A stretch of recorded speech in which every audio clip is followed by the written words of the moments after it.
شنو ذنب هاي العالم؟ هاي العوائل شنو ذنبها؟ يعني العسكري صار ضحيه. ها وزير داخليه اجى وزعها القرعه، وهاي الصوره ما توزع الاراضي. اهلا بكم مشاهدينا الكرام. اليوم متواجدين في حي الداخليه بشرق العاصمه بغداد، وتحديدا في منطقه بوب الشام.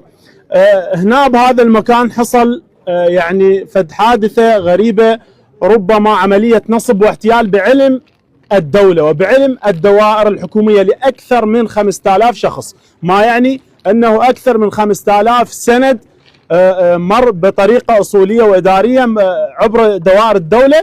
واليوم يتم تبليغ هؤلاء الناس اللي واقفين اليوم يحتجون على هذا الأمر بالإزالة والخروج من أراضيهم. السلام عليكم. السلام ورحمة الله. شنو اللي صاير وياكم بالضبط؟ احنا اصحاب قطع، اشترينا قطع اللي اكو ناس توزعت من وزارة الداخلية وبوجود وزير الداخلية، يعني نفسه هو اللي فتح القرعة واللي وزعها ضباط ومفوضين وموظفين وزارة الداخلية، اللي هي هسه احنا نقولها الثالثة الاقرب شيء، 1700 قطعة تقريبا توزعت واستلمنا سندات. نعم. رحنا للطابو، اخذنا كتاب رسمي ورحنا للطابو، مشينا ضريبة وكشف ودفعنا رسوم تسجيل القطعة اللي هي 480 ألف دينار. زين هسه اخر شيء جتنا الماليه قايمه دعوه تاخذ اراضيها ترجعها لها. زين اخذ اراضيها، انا مين اشتريتها من الشارع؟ انا اليوم اشتريتها من ضابط بالداخليه او مفوض بالداخليه، ورحت للطابو جاي هسه من اشتري، المن تروح تراجع الطابو تتاكد هاي القاعه رسميه او مزوره؟ قال لي رسميه. جيت فتحت بيان على حسب الصور وكشف وضريبه وعقار ورسوم وسجلتها واخذ السند بيها. زين سند ورا سنتين يجيني يقول له بالماليه محجوزه هاي. زين ليش محجوزه؟ بعد وين كنت انت؟ ناس بنت واكو ناس هاي قدامك، هاي بنات بيوت بانيه. انا دافع 105 مليون 105 مليون على 200 متر مليون 300 متر اشتريته انا واخواني. واحنا عسكريين، احنا لا حصلنا شيء من الدوله، لا نصفتنا الدوله احنا كمؤسسه عسكريه. وهسه احنا اشترينا بفلوسنا، هاي خدمتي 16 سنه انا ما يزال ومستمر بالخدمه. اشتري اريد ابني اليوم، ما حد يخليني ابني. يا بليش المشكله بين الجمعيه وبين الماليه. انا شنو ذنبي؟ انا اليوم مواطن شنو ذنبي؟ القضاء وين اليوم؟ القضاء غير يوصف الناس المظلومه. هاي شنو ذنب هاي العالم؟ هاي العوائل شنو ذنبها؟ يعني العسكري صار ضحيه. طبعا كلية هاي القيعان توزعت للعسكريين، للضباط وللمنتسبين وللشهداء. شنو ذنب هاي العالم؟ هو هذا الشهيد هيك تجازوه؟ غير نفتهم. عوائل الشهداء والمنتسبين. انا مشتري، اجى الضابط تاكدت من السند مالته ودخلت الى تسجيل عقاري، السند اصولي، وحتى اكو تصوير الوزير نفسه كان موجود بتوزيع الاراضي.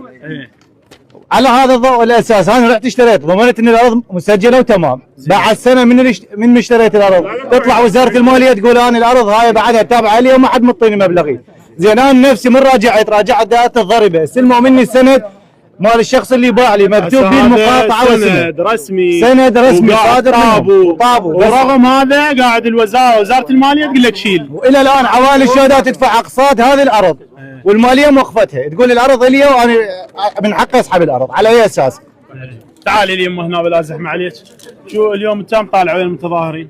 انا مديرة مدرسة متقاعدة. مديرة مدرسة. كملت 40 سنة. جمعتي مال 40 سنة كلهن تردين تشترين متر. انا ما محصلة من الدولة. زين. جمعت الاكل ماكو. وجيت اشتريت لي 200 متر. زين.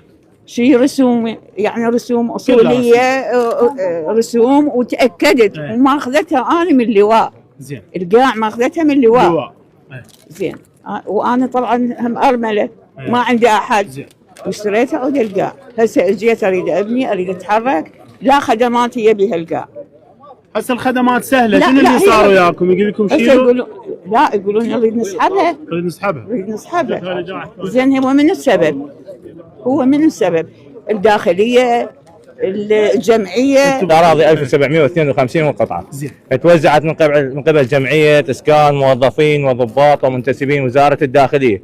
الجمعيه اللي هي هاي تابعه لاتحاد الجمعيات.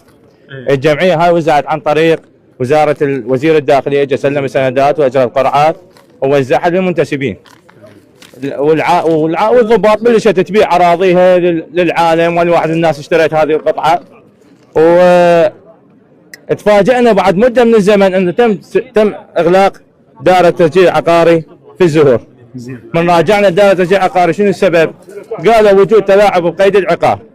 زين احنا شنو ذنبنا؟ اذا اخذنا من طاب الزهور اعطانا نموذج 23 راحت للطاب المركزي اعطانا نموذج والخمس شهور 25 يعني طابو والضريبه والطاب المركزي شنو ذول مزورين؟ لعد هاي عداله لعد هاي تتحملها المسؤوليه تتحملها الدوله. هاي التزوير تتحملها الدوله من يتحملها المواطن. وهذا الوزير نفسه وزعها الاراضي بالقرعه وزعها للمنتسبين وهذا قدامك كان التصوير مالته.